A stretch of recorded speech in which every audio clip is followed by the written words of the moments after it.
నమస్తే అందరికీ. ఈరోజు ఈ వీడియోలో వరి పేలాలు పూర్తి గుమ్మడికాయతో వడియాలను ఎలా చేయాలో చూసేద్దాం. వీటిని తయారు చేయడానికి కావాల్సిన పదార్థాలు: 1 కేజీ వరి పేలాలు, 3 కేజీల బూడిద గుమ్మడికాయ తురుము, మిక్సీ పట్టిన 100 గ్రాముల పచ్చిమిరపకాయలు, రుచికి సరిపడ ఉప్పు, 1 స్పూన్ ఇంగువ, ఒక చిన్న బౌల్లో కొత్తిమీర. ముందుగా ఈ వరి పేలాలను జాగ్రత్తగా వరి పొట్టు లేకుండా శుభ్రంగా ఓపిగ్గా క్లీన్ చేసుకోవాలి. ఈ క్లీన్ చేసుకున్న వరి పేలాలను కొద్దిగా బరకగా మిక్సీ పట్టాలి. నేను చూపిస్తున్న విధంగా బరకగా ఉండాలి, పౌడర్లా కాకూడదు.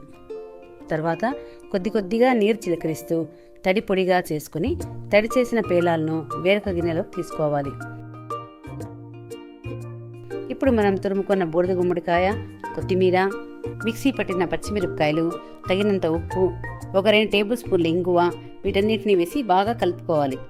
నేను చూపిస్తున్నట్టుగా ఇలా కలిపినప్పుడు చేతులు మంటగా అనిపిస్తుంది. మీకు కావాలంటే ప్లాస్టిక్ గ్లౌజ్ వాడుకోవచ్చు. కొద్దిసేపు అయిన తర్వాత మొత్తం కలిపిన మిశ్రమం నేను చూపిస్తున్న విధంగా ఇలా మెత్తగా అవుతుంది. నా చేతులు ఇలా ఉన్నాయని ఏమీ అనుకోకండి. కొద్దిగా చిన్నగా ఇలా తీసుకొని ఎండలో తేమ చేసిన ఒక శుభ్రమైన క్లాత్ పైన వరుసగా పెట్టుకోవాలి.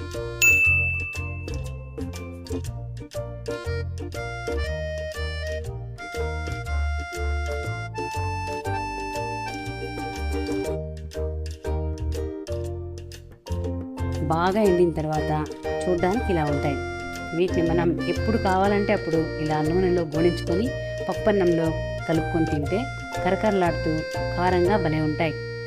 ఈ వీడియో మీకు నచ్చినట్లయితే ఏం చేయాలో తెలుసు కదండి. లైక్ చేసి కామెంట్ చేసి మీ ఫ్రెండ్స్ ఫ్యామిలీ మెంబర్స్కు ఈ వీడియోని షేర్ చేసి మా ఛానల్ని సబ్స్క్రైబ్ చేసుకోండి. వీడియోలు పెట్టగానే మీ వరకు చేరాలంటే తొందరగా బెల్ ఐకాన్ ఆన్ చేసుకోండి. మీరు కూడా ఈ వడియాలు చేసుకుని కామెంట్స్లో చెప్పండి ఎలా ఉన్నాయో. Thank you.